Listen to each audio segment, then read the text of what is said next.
Hey everyone, how's it going? My name is Jonathan. I'm a third year PhD student from the University of Waterloo, and welcome back to the channel. Before I start the video, I just want to introduce you guys to the new YouTube studio. I rearranged my room to make it a little bit more professional, and I think this new setup looks really good for future YouTube videos whenever I have to do some, talking in front of the camera. I think I really like this current setup.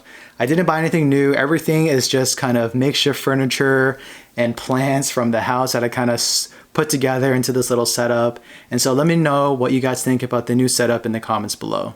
It's actually been a while since I've actually had a one-on-one conversation with you guys, and I wanted to give you guys a little bit of an update on what's going on in the PhD program and what are my plans for next semester. If you've been following the channel for a while, you might know that I was actually preparing for my comprehensive exam all of May and June, and I actually did write my comprehensive exam on May 20th, 21st, and 22nd. First off, the exam was actually pretty challenging, really tough experience, and I want to share with you guys the good news that I actually did pass the comprehensive exam. Yes, finally got that over with. We got our results back and I passed the first day, passed the second day, and then I high passed day 3, which is a really good surprise. But that means that I can finally move on into the next big stage of the PhD, which is actually focusing on my thesis. Fun fact, I actually didn't know that once you pass your comprehensive exam, you actually become a PhD candidate, whereas in the first 2 years of the program, I was just a PhD student. Honestly, I'm not really sure what's the difference between a student and a candidate, but I actually went ahead to update my profile on LinkedIn. Okay, so this is my LinkedIn profile. Yes, that's me back at the firm at EY when I used to have hair.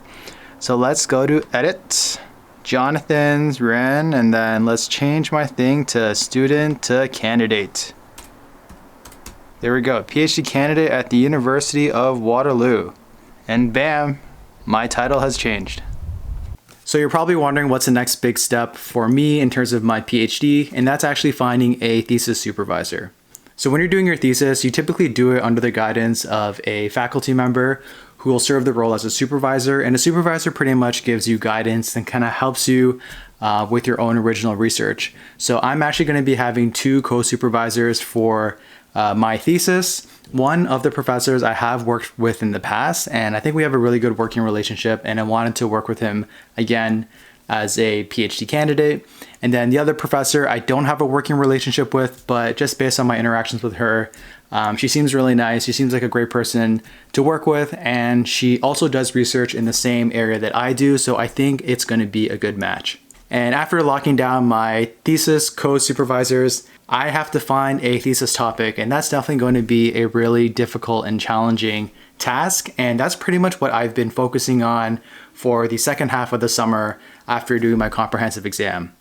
I've taken a lot of time to read a lot of papers, go through the journals, and try to get a good sense of what type of research is kind of interesting right now and kind of hot, and see whether or not I want to do a thesis in that area. The reason why this stage is going to take a long time is because there's so much literature out there, and that's going to take a while to digest. And on top of that, picking an area that's niche enough, interesting enough, and good enough for a thesis topic isn't going to be easy. And so I think it's going to be a lot of trial and error where I will essentially pitch different research questions to my supervisors, and then they'll give me some feedback on whether or not they think the research idea is a good enough idea that could potentially be published in a journal. So that's the kind of stuff I've been doing in July, and obviously going forward, I'm going to be continuing to read a lot of papers because I haven't really locked down a potential thesis idea yet.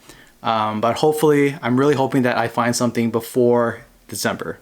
In other news, you guys probably saw that I posted a lot of New York City videos, and I actually took that New York City trip right after I wrote my comprehensive exam.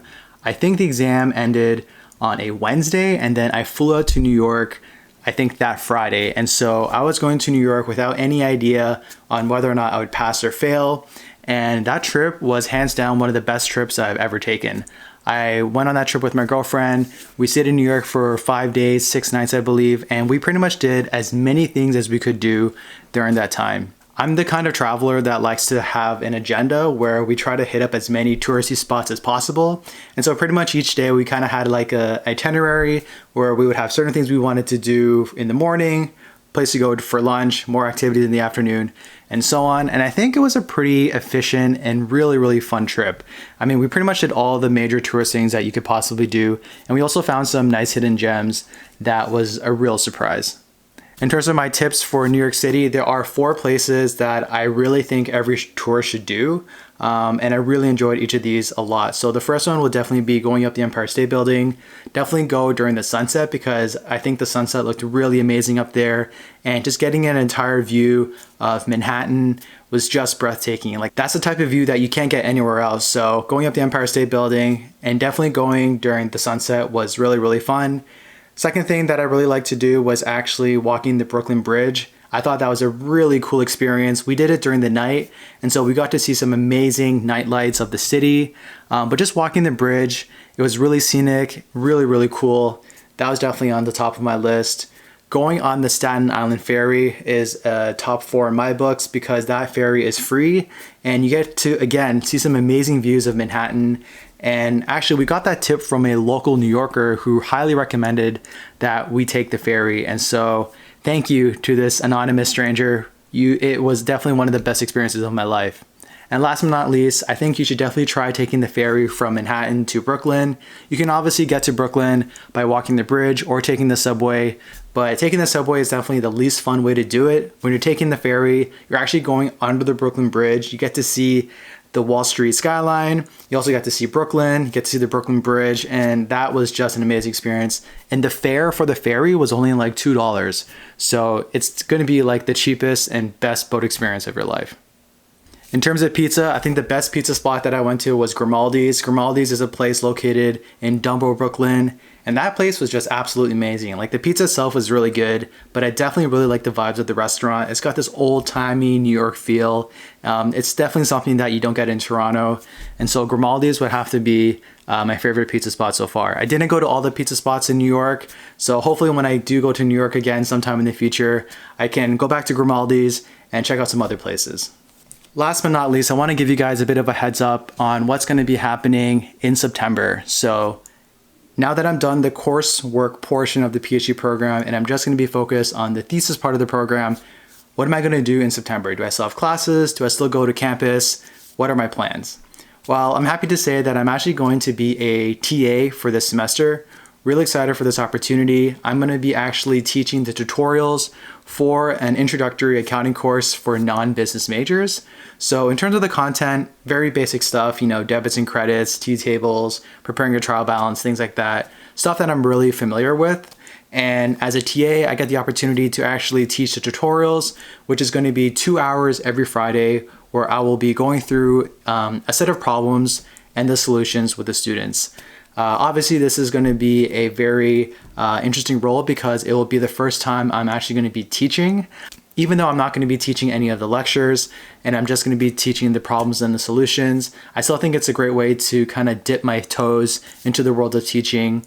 And the expectation is that I will TA for this year, and then next year I'll actually get a chance to teach some of the lectures. So that part I'm really excited for. So this is just kind of like the foundational building of speaking in front of people, public speaking, and all that. And so I'm really excited to be a TA. There's definitely a little bit of work I'll have to do in August in terms of preparing the class material.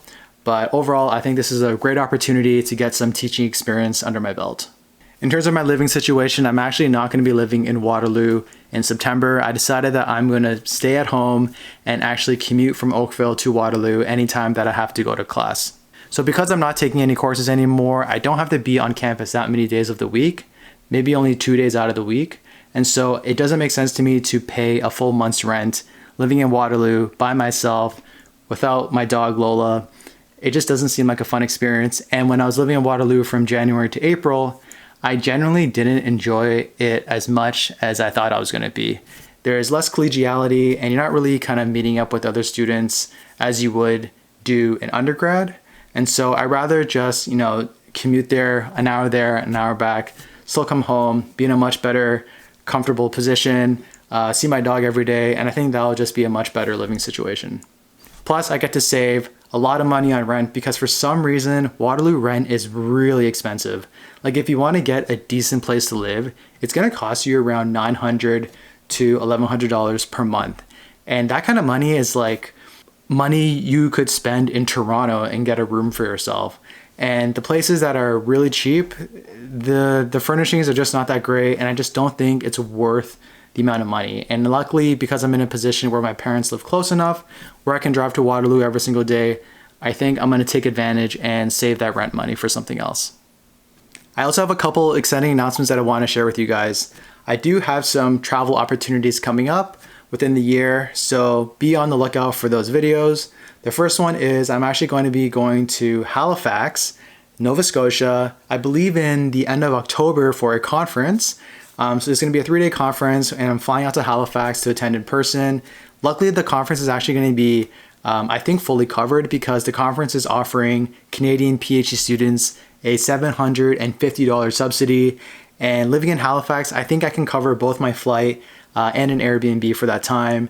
And I've never been to the East Coast before. I'm really excited to check out Nova Scotia. And Halifax actually looks like a really well-developed modern city. And so that's going to be a really interesting experience. I'm also excited to attend the conference there as well, of course. And another announcement that I wanted to share with you guys is that I actually got invited and accepted to attend a month-long doctoral consortium in Hawaii. And this is actually going to be taking place next year from June 1st to June 30th. And this is going to be a crazy opportunity where I'm going to be essentially working with, I think, another 20 and 30 other PhD students from around the world. There's going to be distinguished faculty there.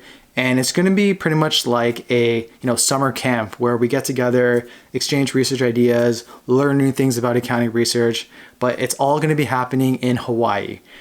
So I haven't even thought about what the cost is going to be like, flying there, my living situation, how much money it's going to cost. All of that is still up in the air, but I wanted to give you guys a heads up because that is going to be pretty much a once-in-a-lifetime opportunity. Never been to Hawaii before, and I think that experience is going to be absolutely amazing. And there's definitely going to be a bunch of YouTube videos from that trip. With that being said, I hope you guys enjoyed this little update. I'm really excited to be finishing this chapter of my PhD experience. I think the thesis chapter of the PhD experience is really where I'm going to be, tested to see if I can be a good academic, if I'm a good researcher. It's really scary, and I also think it's going to be really exciting. And I can't wait to share more of my PhD experience with you guys in future videos. If you guys like the content, if you guys like the new YouTube studio, then please comment down below, hit that thumbs up, subscribe to the channel. This community that we have right here is almost 1,200 strong, and I can't wait to, add more members to the community. I'll see you guys in the next video. Peace.